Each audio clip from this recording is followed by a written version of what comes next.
Pegue lápis e borracha, porque Discovery na escola vai comparar números em conceitos de álgebra, razão e proporção. Mas primeiro vamos viajar pelo mundo e trocar dinheiro em conversão e razão, dólar e outras moedas. Em seguida, vamos juntar o rebanho para uma contagem em estimativas e proporções, contando ovelhas. Depois, vamos elaborar e desenhar projetos em figuras semelhantes, escalas. Então, vamos a uma jornada estelar até a nossa estrela mais próxima em medidas indiretas, pelo universo. Finalmente, vamos testemunhar o renascimento do conhecimento matemático em Matemática e Design no Renascimento. Prepare-se para explorar razões e proporções a seguir.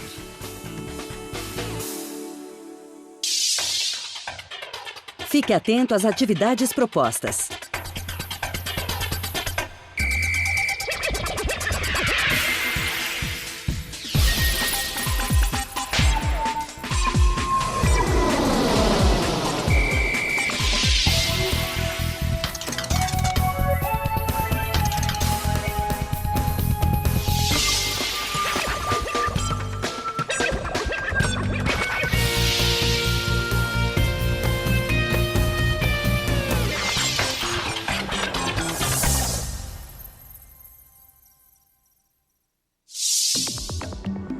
Ao assistir à primeira parte deste programa, reflita sobre as seguintes perguntas.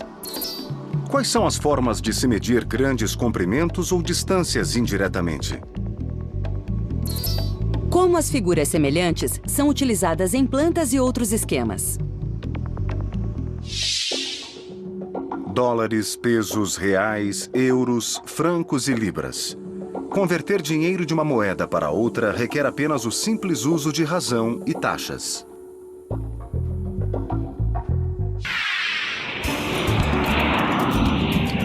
Quando você viaja a outro país, um dos destinos mais importantes não é uma atração turística, e sim uma casa de câmbio. Mesmo que você queira gastar seu dinheiro em seu destino de férias, vai precisar pagar uma moeda local. A moeda dos Estados Unidos é o dólar. A maioria dos países da Europa usa o euro. No México, usa-se o peso. E no Japão, o iene. Quando usamos os termos câmbio ou taxa de câmbio, estamos falando em linguagem matemática. Então, antes de fazer as malas e viajar para uma terra distante, vamos fazer uma breve visita à terra das razões e taxas. Razão é a comparação entre dois números por uma divisão. A razão entre o número de moedas pequenas e grandes é 2:4 e pode ser escrita de diversas formas. Taxa é uma razão que compara dois tipos diferentes de quantidades. A taxa de velocidade de uma estrada, por exemplo, deve ser de 90 km por hora. Então, o câmbio é utilizado para determinar quanto uma moeda vale em relação à outra. Por exemplo, um americano viajando pela Itália deve trocar dólares por euros. Mas como $1 não é igual a €1, é importante saber a taxa de câmbio. A taxa de câmbio varia todos os dias e geralmente é expressa como uma razão. Vamos imaginar um viajante que quisesse trocar $1.000 por euros em 5 de agosto de 2005. Naquele dia, a taxa de câmbio era de $1 para 0,81122,7 euros. Nós podemos escrever uma proporção usando razão entre euros e dólares, em que X representa a quantidade de euros que o viajante recebeu. Então, podemos multiplicar em cruz para resolver a equação. E assim, o viajante recebeu 811,22 euros por $1.000. Imagine que o viajante deixou a Itália e foi para a Índia com 570 euros para trocar por rupias indiana. Em 12 de agosto de 2005, uma rupia valia 0,0185059 euros. Quanto valia 570 euros em rupias? Se montarmos a proporção usando a razão entre rupias e euros, podemos multiplicar em cruz e encontrar o valor de X. E percebemos que 570 euros valiam 30.800 rupias e 98 centavos. Quando se preparava para deixar a Índia, nosso viajante tinha 22 mil rupias para trocar por dólares. Em 18 de agosto de 2005, a taxa de câmbio era de 1 rupia para 0,0229885 dólares. Quantos dólares o viajante levou de volta para os Estados Unidos? Usando a razão de dólares para rupias, nós podemos resolver a proporção e chegar à conclusão que 22 mil rupias valiam 505 dólares e 74 centavos. Se uma rupia vale cerca de 2 centavos de dólar, quanto vale um dólar em rupias? Para resolver esta proporção, multiplicamos em cruz e então dividimos. Assim, um dólar americano vale 43,5 rupias. Para duas moedas diferentes, existem duas taxas de câmbio diferentes. Você pode dividir um por uma taxa para achar a outra. Isso porque uma taxa é o inverso da outra. Então, em 18 de agosto de 2005, um dólar americano valia mais do que uma rupia e menos do que um euro.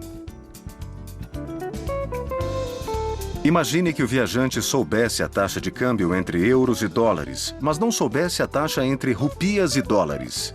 Se você soubesse que em 18 de agosto de 2005, um euro valia 1,2178 dólares e uma rupia valia 0,018877 euros, você poderia descobrir o valor da rupia em dólares.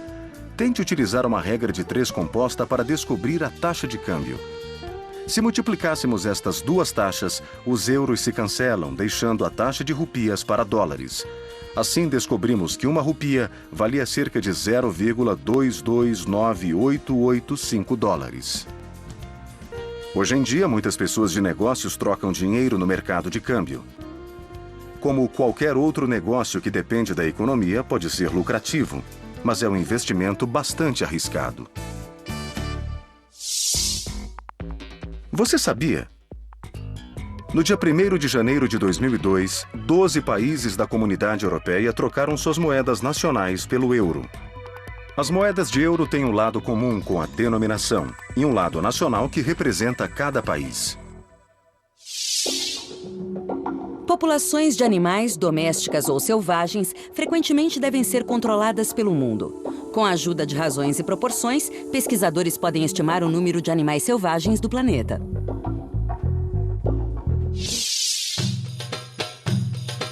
Na África, nos Estados Unidos e em muitas outras partes do mundo, o controle da população selvagem é uma atividade importante. Profissionais que trabalham com vida selvagem trabalham muito para estimar o número de animais em determinada área. Como eles fazem estimativas? Uma forma é o método da captura e recaptura. Este método utiliza proporções para estimar o número de animais em determinada área. Uma proporção é uma equação que mostra que duas razões são iguais. Para entender como o método de captura e recaptura funciona, observe as razões e a proporção. Represente a população de animais em determinada área pela letra N e o número de animais capturados pela letra M. Estes animais são marcados e devolvidos para a natureza. Esta razão representa uma pequena parte de animais comparado ao grupo todo.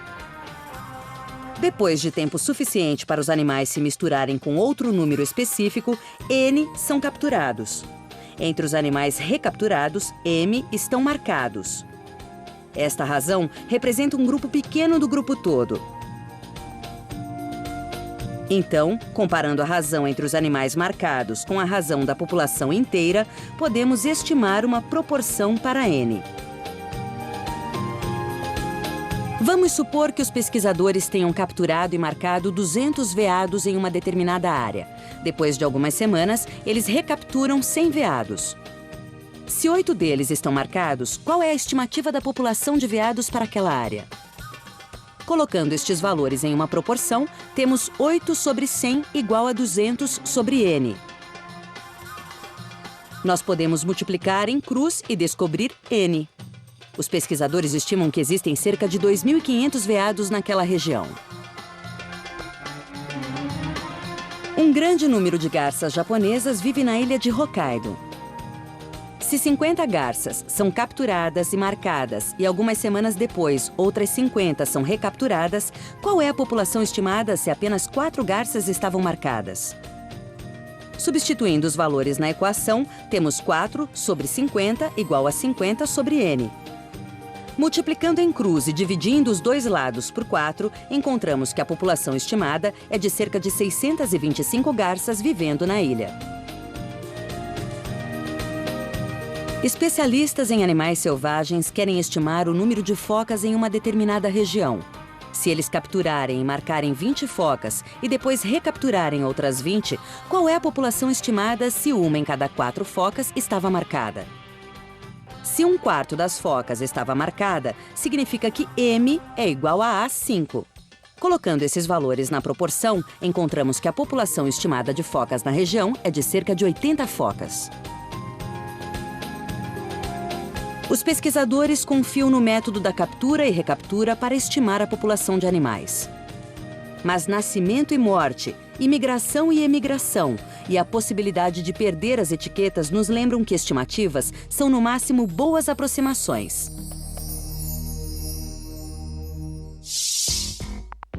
Você sabia?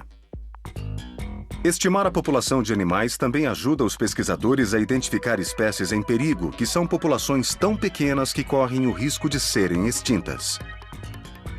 Hoje em dia, tigres são uma espécie em risco com menos de 7.000 animais na natureza. Quando arquitetos fazem um projeto, eles confiam plenamente na matemática e nas medidas. Utilizando proporções para desenhar em escala, designers fazem plantas que se tornarão os alicerces da construção. Através dos séculos, a arquitetura refletiu a cultura e o estilo de cada época. Mas, independentemente da estrutura, quase todas as construções têm algo em comum: a planta. Uma planta é o plano de uma construção desenhado em escala. Seu desenho é proporcional ou semelhante à construção real. Figuras semelhantes têm exatamente a mesma forma, mas tamanhos diferentes. Estes triângulos são semelhantes porque 2 ângulos correspondentes são congruentes e 2 lados correspondentes são proporcionais. Antes de a construção de um prédio começar, os arquitetos criam layouts exatos da dimensão da estrutura. Esta planta mostra o projeto de um escritório para uma produtora de vídeo. O arquiteto escolheu a escala de 1 centímetro para meio metro. Cada centímetro da planta representa meio metro da construção real. No mezanino, o arquiteto quer uma abertura para colocar uma escada em espiral que leva ao primeiro andar. Se a abertura deve ter 3,5 metros, quanto deve ter a abertura na planta? Uma escala de 1 centímetro para cada meio metro é o mesmo que 1 centímetro para 50 centímetros. Para descobrir o tamanho da linha na planta, montamos uma proporção que usa a razão entre os centímetros da planta com os centímetros reais. 3,5 metros é o mesmo que 350 centímetros. Então, nossa proporção fica 1 está para 50, assim como x está para 350. Podemos multiplicar em cruz e encontrar que 50x é igual a 350. Simplificando, x é igual a 350 dividido por 50, ou 7 centímetros.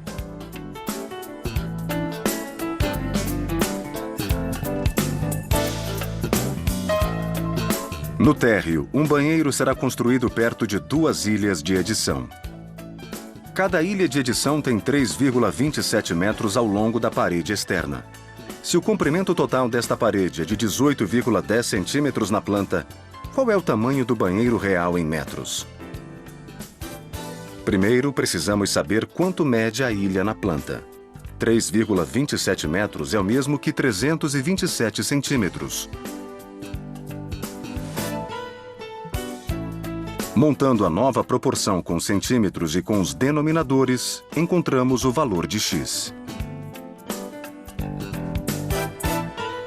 Multiplicamos em cruz e concluímos que a medida da parede de cada suíte é de 6,55 centímetros na planta. Então, somamos as duas paredes da planta e temos 13,10 centímetros. Se a espessura de cada uma das paredes que separa as salas é de 0,5 centímetros, qual é a medida do banheiro na planta? Pegue o tamanho total da parede, que é 18,10 centímetros. Subtraia 0,5, que é a espessura da parede, e 13,10, o tamanho da parede das duas ilhas. O resultado dessa expressão é 4,5 centímetros. Então, se o banheiro mede 4,5 centímetros na planta, qual é a sua dimensão real? Primeiro, montamos a proporção. 4,5 centímetros representam a medida da planta que vai no numerador da segunda razão.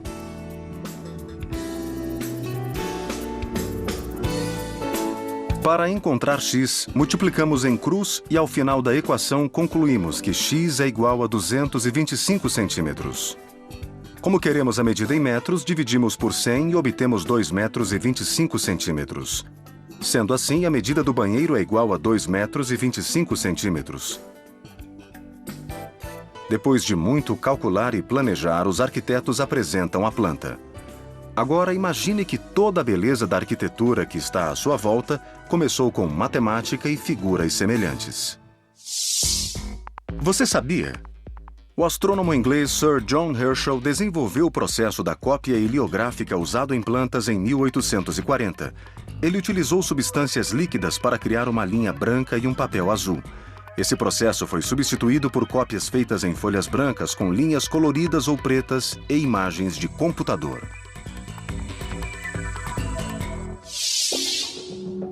Como você imagina que um astrônomo calcula a distância entre corpos celestes? Veja como eles confiam em medidas indiretas para estimar a distância de alguns lugares muito distantes.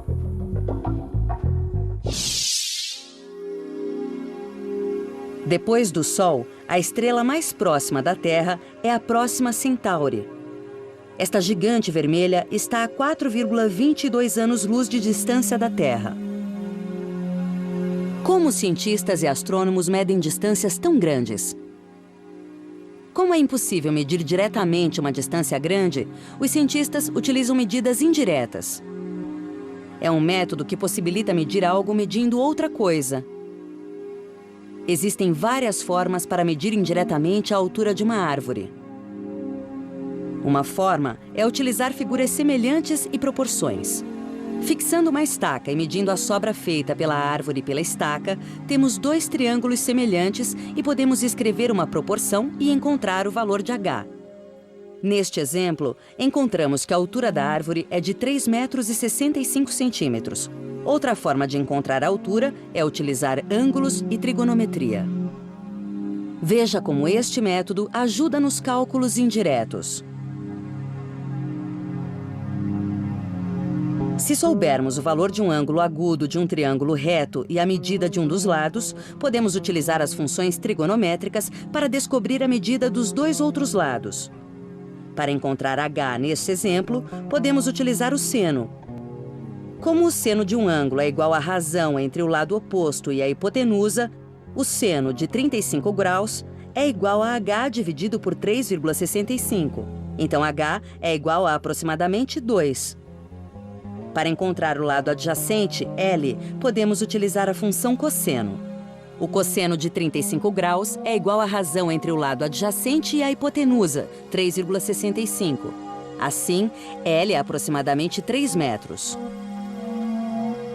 Medidas indiretas são uma forma eficiente de medir grandes objetos ou distâncias. Os cientistas utilizam o princípio de triangulação para calcular a distância das estrelas. Calcular estas medidas é, na verdade, um procedimento difícil, então vamos dar uma olhada em como funciona. Um cientista observa uma estrela em um fundo de estrelas mais distantes e anota a sua posição. Como a Terra orbita em volta do Sol, a posição parece mudar e a segunda posição é tomada 6 meses depois e anotada. Então, os cientistas medem o ângulo do desvio aparente. Metade deste desvio angular é chamado de ângulo de paralaxe. Utilizando este ângulo e a distância estimada entre o Sol e a Terra, é possível medir indiretamente a distância entre a estrela e a Terra. Conhecendo o ângulo de paralaxe e a distância do lado oposto ao ângulo, o seno permite que os cientistas calculem a hipotenusa ou a distância até a estrela. Em graus, a medida do ângulo de paralaxe é igual a aproximadamente 2,15 multiplicado por 10 elevado a menos 4. Se a distância estimada entre a Terra e o Sol em metros é 1,4959 vezes 10 elevado à 11ª potência, qual é a distância entre a Terra e a Próxima Centauri? Colocando as variáveis conhecidas na equação, concluímos que a distância até a nossa estrela mais próxima em metros é 3,986 vezes 10 elevado à 16ª potência, o que é 270 mil vezes mais distante que o Sol. O ângulo de paralaxe é medido geralmente em segundos e é tão pequeno que é praticamente imperceptível sem medições precisas. Na verdade, medir o ângulo de paralaxe da Próxima Centauri é como medir o diâmetro de uma moeda a mais de 5 quilômetros de distância. Então, na próxima vez em que observar as estrelas, lembre-se que mesmo que seja muito difícil medir algo diretamente, geralmente existe um método indireto para fazer isso. Você já tem todas as informações. Chegou o momento de esclarecer as dúvidas. Debata os seguintes temas. Quais são as formas de se medir grandes comprimentos ou distâncias indiretamente? Como as figuras semelhantes são utilizadas em plantas e outros esquemas? Tente isso. Crie um cardápio de café da manhã e coloque o preço de cada item em 3 moedas diferentes com base nas taxas de câmbio. Se você quiser aprender mais sobre conceitos de álgebra, acesse os sites indicados. Ao assistir à segunda parte deste programa, reflita sobre as seguintes perguntas. Como os artistas do Renascimento usaram a matemática em seus trabalhos? O que é a razão áurea e como ela foi usada em artes e arquitetura durante o Renascimento? O Renascimento, ou Renascença, ocorreu entre os séculos XIV e XVI, ligando o tempo medieval ao moderno. Este período foi marcado por uma retomada da arte e da cultura. Foi um renascimento do conhecimento em matemática e ciências, unindo com arte e arquitetura, e criou muitos trabalhos que têm sido admirados e apreciados por séculos. Como a grande civilização da Grécia Antiga em Roma caiu em declínio, a Europa entrou na Idade das Trevas, um período em que houve pouco avanço na arte, na ciência e na matemática. Os conhecimentos de grandes matemáticos como Pitágoras, Euclides e Arquimedes desapareceram por centenas de anos. Foi apenas no século XIV que a Europa começou a sair deste período e descobrir os trabalhos de antigos filósofos, cientistas, arquitetos e matemáticos. Depois da duradoura peste bubônica, uma epidemia catastrófica que dizimou 1/3 da população da Europa, ocorreu uma explosão financeira e intelectual. O período entre os séculos XIV e XVI é conhecido como Renascimento e também é chamado de Renascença. Um renascimento se fazia necessário para a arte, a arquitetura, a astronomia e a matemática. Estudiosos renascentistas encontraram formas únicas de ligar o mundo da ciência ao da arte. Da ciência à arte, conceitos como sequências numéricas, razão áurea, proporção e perspectiva gráfica surgiram. E os estudos de arte, arquitetura e matemática mudaram para sempre.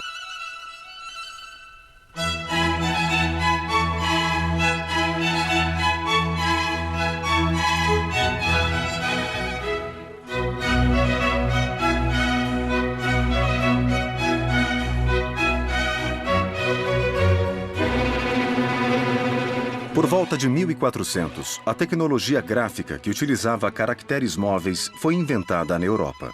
Como consequência, os livros foram amplamente distribuídos entre a população de alfabetizados, instruídos e acadêmicos, e assim o conhecimento se espalhou.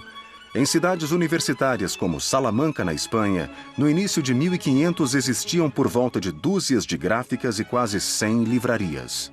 No mesmo período, o tráfego nos oceanos aumentou com a descoberta do Novo Mundo, criando uma necessidade de mapas mais precisos, o que significava uma matemática melhor. O comércio floresceu e existia uma necessidade crescente de matemática financeira. Mas foi no mundo da arte renascentista que novos conhecimentos matemáticos permitiram o que pôde ser o maior renascimento de todos. Os artistas renascentistas queriam que os objetos fossem representados com perfeição e precisão nas pinturas. Os clientes e o público enlouqueceram com estes avanços. Anteriormente, os objetos representados nas pinturas eram planos e sua aparência era mais simbólica do que real. O tamanho de uma pessoa não tinha relação com o ambiente. Em vez disso, o tamanho das pessoas geralmente refletia sua importância ou significância religiosa. Como exemplo, vamos usar 2 círculos, um maior do que o outro. O círculo da esquerda é considerado mais proeminente que o da direita. Esta proeminência é devida ao fato de que a relação entre os círculos não é baseada no ambiente, mas em uma comparação entre os dois. Isso pode ser visto claramente na pintura medieval, em que a escala relativa de várias figuras é determinada por sua importância sacra. Aproximadamente no ano 1000 depois de Cristo, um cientista árabe, Alhazen, estudou a visão e foi a primeira pessoa a rejeitar a teoria de que a visão era o produto de feixes emitidos pelos olhos. Ele explicou que quando vemos um objeto, o que realmente enxergamos é a luz refletida pelo objeto nos olhos. Na Idade Média, a ciência da visão recebeu o nome latino de perspectiva. Alhazen ainda não tinha aplicado suas ideias à pintura, mas os artistas renascentistas já se apoiavam em seus trabalhos, já que a noção da perspectiva se tornou predominante. A perspectiva pode ser demonstrada utilizando 2 círculos em uma linha horizontal. Por causa de sua relação com o ambiente, o círculo da esquerda está na frente do círculo da direita. As linhas de perspectiva mostram que, apesar de o círculo da esquerda parecer maior, ambos têm o mesmo tamanho relativo. A utilização das ideias de Alhazen para a arte desenvolveu a teoria da perspectiva gráfica. É a técnica de representar construções tridimensionais em uma superfície bidimensional. Como os pintores renascentistas começaram a representar cenas realistas e criar a ilusão de profundidade, eles precisavam aprender as regras matemáticas para construir uma imagem na perspectiva correta. Como percebemos que uma pintura está em perspectiva? Precisamos primeiro entender alguns conceitos em perspectiva gráfica. Quando um observador adota um único ponto de vista, os objetos parecerão diminuir à medida que se afastarem do observador. Podemos expressar isso em uma superfície plana a partir do uso de linhas ortogonais. Estas linhas não são paralelas na tela, mas são paralelas no mundo real. A ideia básica é de que o plano da tela ou da pintura é penetrado por raios que vão do objeto para o olho que está em frente à tela. A linha do olho que penetra o plano da imagem perpendicularmente intercepta o plano do ponto de fuga no centro da linha horizontal. Todas as linhas paralelas da cena real parecem se encontrar em pontos ao longo da linha de fuga ou horizontal. Se as linhas paralelas são, na verdade, perpendiculares ao plano da imagem, então elas vão se encontrar no ponto de fuga. Em uma pintura que segue as leis da perspectiva, podemos perceber que a distância entre as linhas ortogonais torna-se cada vez menor, até que as linhas se encontram no ponto de fuga no horizonte. Ironicamente, o primeiro exemplo de perspectiva na arte veio de um ourives chamado Filippo Brunelleschi. Apesar de não ter estudado para ser pintor, considera-se que Brunelleschi é o autor das primeiras obras feitas a partir das leis da perspectiva gráfica. Ele é famoso por ter feito as pinturas do Batistério de São João. Para ampliar o efeito da perspectiva precisa, Brunelleschi colocou a pintura em um painel de madeira, fazendo um pequeno furo na pintura e um maior na parede de trás do painel. Ele então colocou um espelho em frente à pintura e pediu que algumas pessoas olhassem pelo buraco do painel. O que elas viam era o reflexo da pintura no espelho. Quando o pintor retirava o espelho e as pessoas olhavam para o batistério real, ficavam impressionados com a semelhança entre as duas imagens. Enquanto os historiadores afirmam que Brunelleschi foi a primeira pessoa a utilizar corretamente a perspectiva gráfica, o primeiro relato explicando como fazer uma pintura em perspectiva encontra-se em um tratado escrito por Leon Battista Alberti, chamado De Pictura, ou Na Pintura. Neste tratado, Alberti explica como desenhar corretamente a imagem de um chão com um padrão de tabuleiro. O problema é que Alberti resolveu foi construir a perspectiva de um piso quadriculado. Para recriar o chão ladrilhado de Alberti, primeiro escolhemos o ponto central Z, geralmente o ponto diretamente oposto ao olho do observador. Este ponto é conhecido como ponto de convergência, mas será também o ponto de fuga da imagem. Depois, nomeamos a linha de baixo do quadrado de AC e o ponto médio dessa linha de B. Então fazemos o ponto médio de AB e o chamamos de D, enquanto E é o ponto médio de BC. Determinamos que o nosso piso quadriculado é limitado por 4 linhas. Depois construímos segmentos de retas em cada ponto da linha AC até o ponto Z, criando os segmentos AZ, BZ, CZ, DZ e EZ. Estas linhas são as chamadas linhas ortogonais. O próximo passo é determinar um ponto X fora do quadrado, mas na mesma linha de Z. A distância do ponto X até o ponto Z é igual à distância da visão, ou à distância que o pintor estava da pintura. Construímos linhas do ponto X até os pontos D, B, E e C. Em seguida, nomeamos o ponto de intersecção de AZ com DX como ponto L. Nomeamos o ponto de intersecção de AZ com BX como ponto M. E chamamos o ponto de intersecção de AZ com EX de ponto M. Depois, traçamos retas paralelas a AC, passando pelos pontos L, M e N. Estas são as linhas transversais. Podemos observar que nosso piso quadriculado é formado pelas retas AZ, AC e CZ. A ilusão de profundidade é criada porque cada linha ortogonal se encontra no ponto de fuga Z, como se fossem trilhos de trem.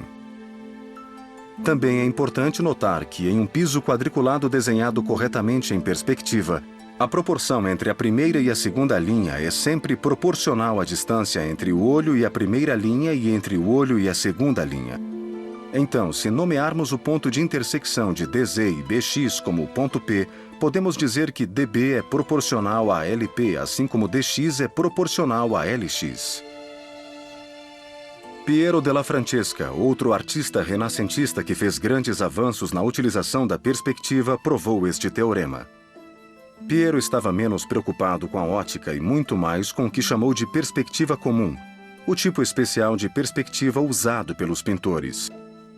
Ele estudou o piso quadriculado de Alberti e provou a proporcionalidade das linhas transversais às linhas ortogonais. Vejamos um exemplo. Uma reta BC é dividida em vários pontos, D, E, F e G. Outra linha HI é desenhada paralela à linha BC. Em seguida, as linhas são desenhadas de cada um dos pontos da linha BC para o ponto de fuga A. Para provar que os triângulos são semelhantes, utilizamos os triângulos formados por AHK e ABD e a regra AA, ou ângulo-ângulo. Como ambos triângulos têm um ângulo no vértice A e a linha HK é paralela à linha BD, sabemos que o ângulo de H e B são semelhantes. Portanto, os triângulos AHI e ABC são congruentes, uma vez que dividem dois ângulos congruentes. Em seguida, o terceiro par de ângulos, K e D, também são congruentes.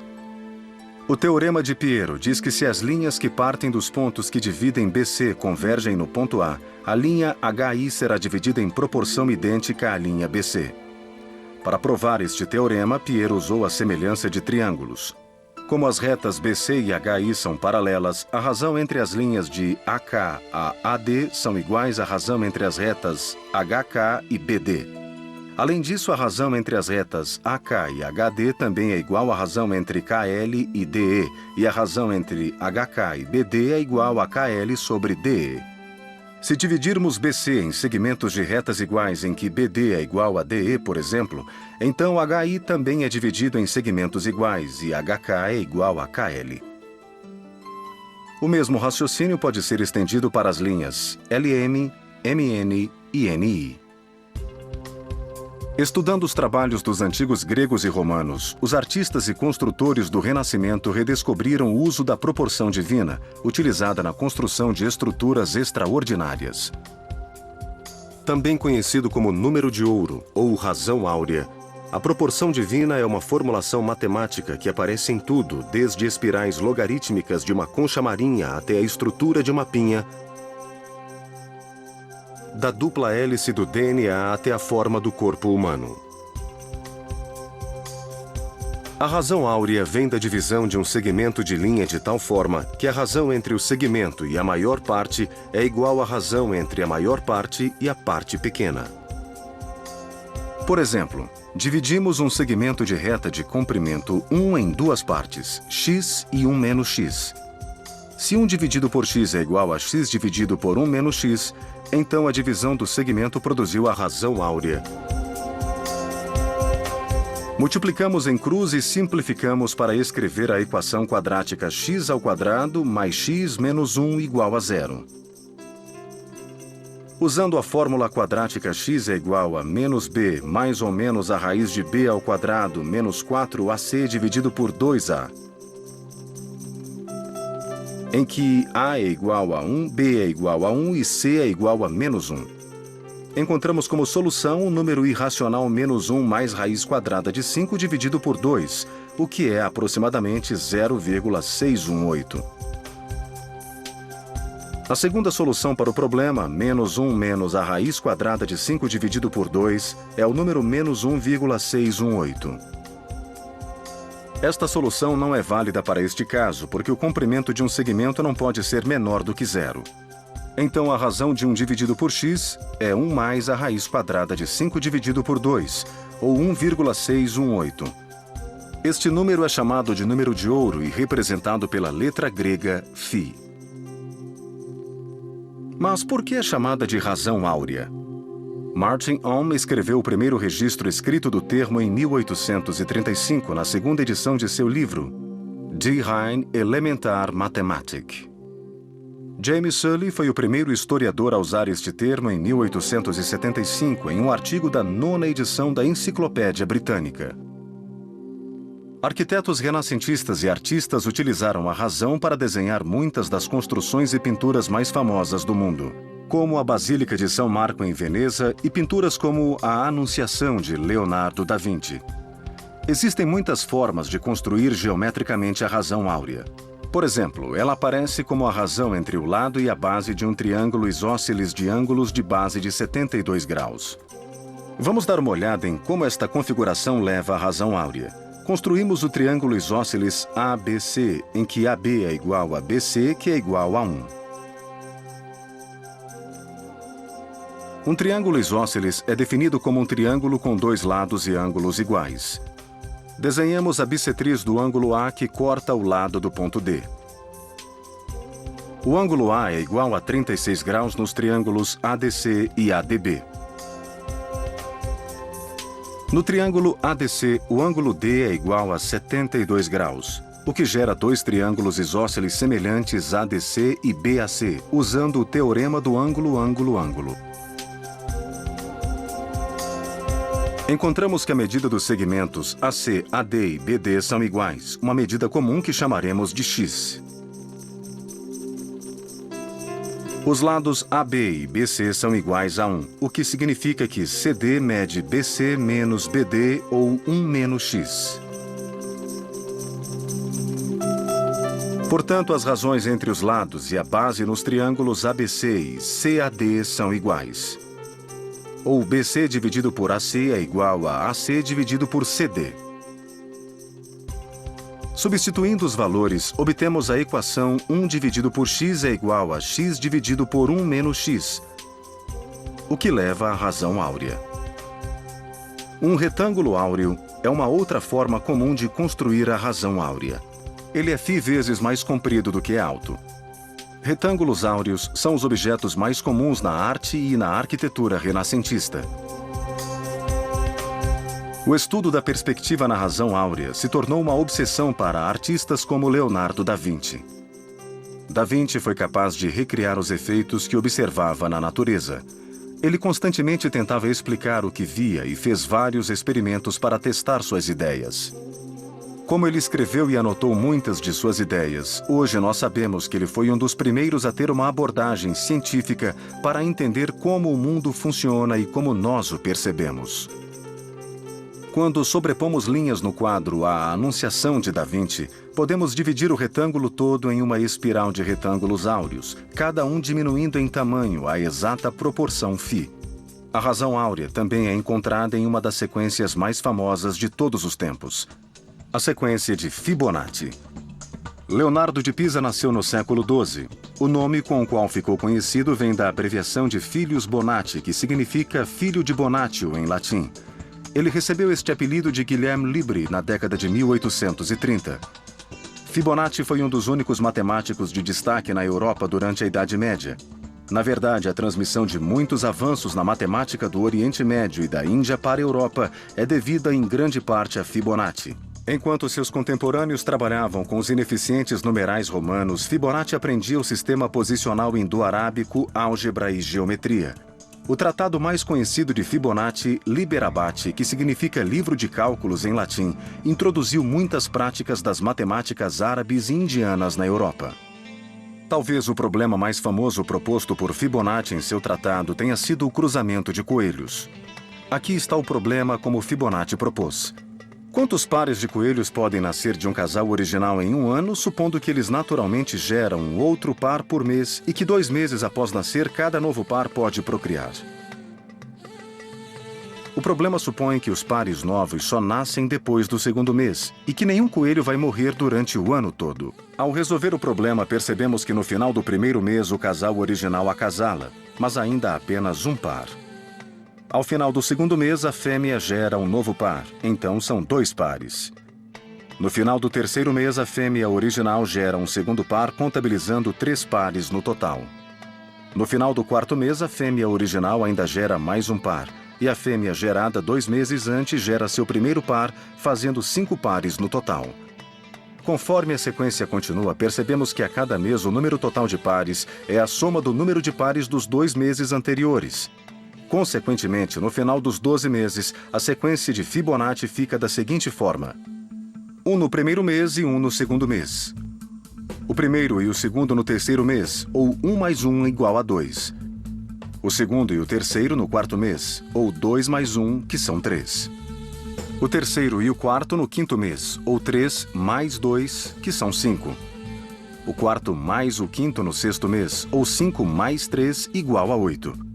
O quinto mais o sexto no 7º mês, ou 8 mais 5, que é igual a 13. O sexto mais o 7º no 8º mês, ou 13 mais 8, que são 21. O 7º mais o 8º no 9º mês, ou 21 mais 13, igual a 34. O 8º mais o 9º no 10º mês, ou 34 mais 21, igual a 55. O 9º mais o 10º no 11º mês, ou 55 mais 34, igual a 89. E o 10º mais o 11º no 12º mês, ou 89 mais 55, que é igual a 144 pares de coelhos. Se expressarmos os números de Fibonacci na notação de sequência, podemos chamar o primeiro número de f sobre n. Assim podemos determinar qualquer número da sequência utilizando a fórmula f sobre n mais f sobre n mais 1 igual a f sobre n mais 2.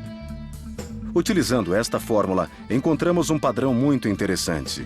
Por exemplo, um padrão ocorre quando somamos elementos alternados, somando f sobre 1 com f sobre 3. Temos f sobre 4, porque 1 mais 2 é igual a 3.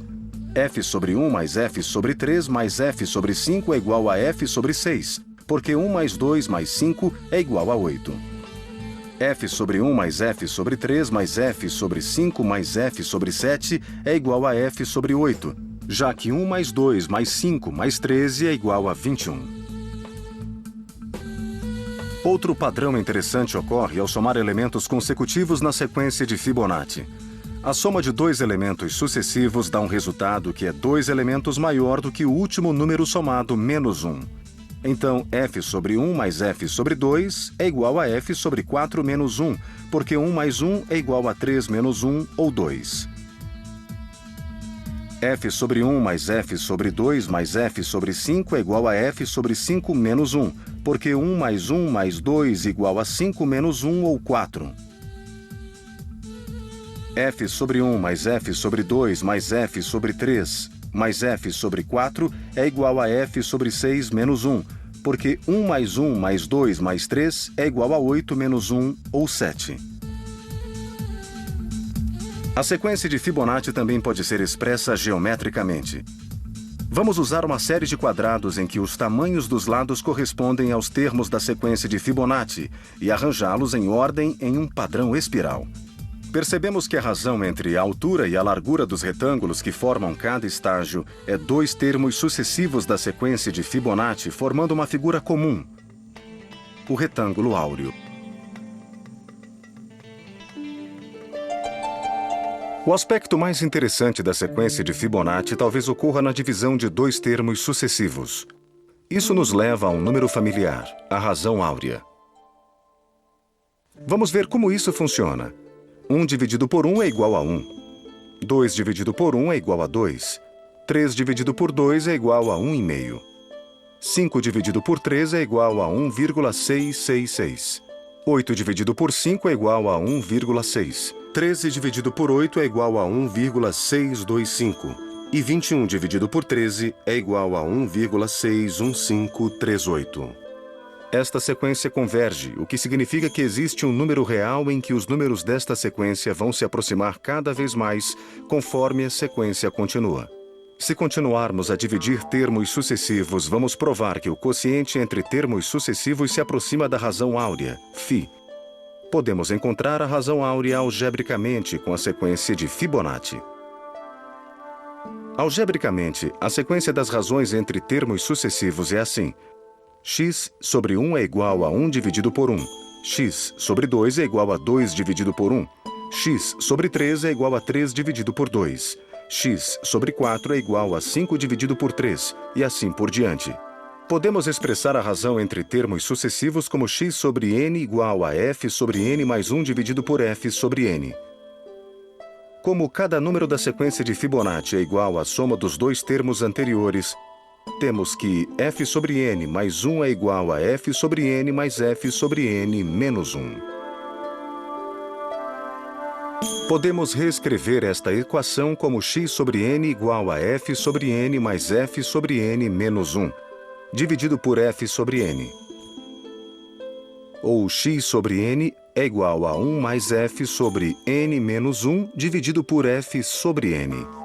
Simplificando, x sobre n é igual a 1 mais 1 dividido por f sobre n, dividido por f sobre n menos 1. Quando simplificamos esta expressão, x sobre n é igual a 1 mais 1 dividido por x sobre n menos 1.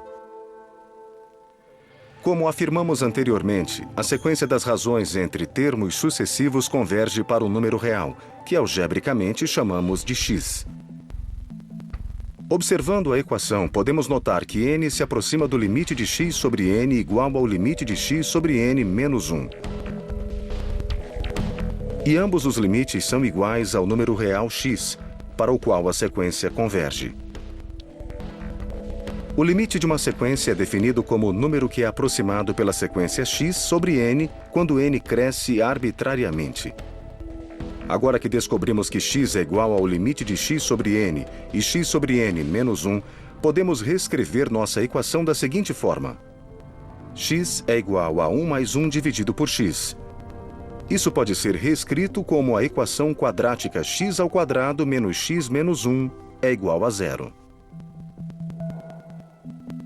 Para resolver a equação em x, utilizamos a fórmula quadrática para encontrar x é igual a 1 mais a raiz quadrada de 5 dividido por 2. Sabemos que esta é a razão áurea. A sequência de Fibonacci e a razão áurea são conceitos que têm sido de interesse comum para muitos matemáticos, filósofos, artistas e arquitetos, devido à grande frequência em que aparece na natureza e a sua relação aparente entre a matemática e o mundo natural. Expressando a sequência de Fibonacci geometricamente, pegue uma série de quadrados em que o tamanho dos lados corresponda aos termos da sequência de Fibonacci e arranje-os em um padrão espiral. 1, 2, 3, 5, 8, 13, 21 e assim por diante. Se desenharmos um quarto de círculo em cada quadrado, percebemos que criamos um padrão que é muito encontrado na natureza, a espiral.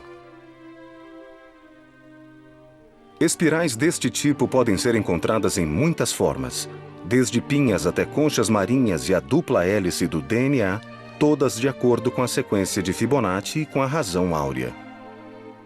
Das lições que aprendemos com o Renascimento, a mais importante é como a matemática está ligada à natureza e como a natureza inspirou algumas das maiores obras de arte e tecnologia. O Renascimento foi um período de grande inovação em diferentes níveis. Parte da arquitetura e das pinturas mais famosas do mundo que conhecemos é um resultado direto dos novos pensamentos que surgiram durante este período. Fibonacci realizou um grande feito ao diminuir a distância entre um dos períodos mais escuros da história da Europa a um dos mais brilhantes. Este avanço preparou o terreno para homens como Brunelleschi e Leonardo da Vinci, que aplicaram os novos princípios de diferentes formas. Quando a arte e a ciência começaram a convergir, nasceu o mundo moderno. Você já tem todas as informações. Chegou o momento de esclarecer as dúvidas. Debata os seguintes temas. Como os artistas do Renascimento usaram a matemática em seus trabalhos? O que é a razão áurea e como ela foi usada em artes e arquitetura do Renascimento? Tente isso. Relacione 5 maneiras de como a matemática influenciou a arte e a arquitetura ao longo da história. Você acha que os atuais estudos matemáticos ainda hoje influenciam a arte e a arquitetura? Esperamos que você tenha gostado deste Discovery na Escola sobre os conceitos da álgebra. Se quiser aprender mais, confira os sites indicados.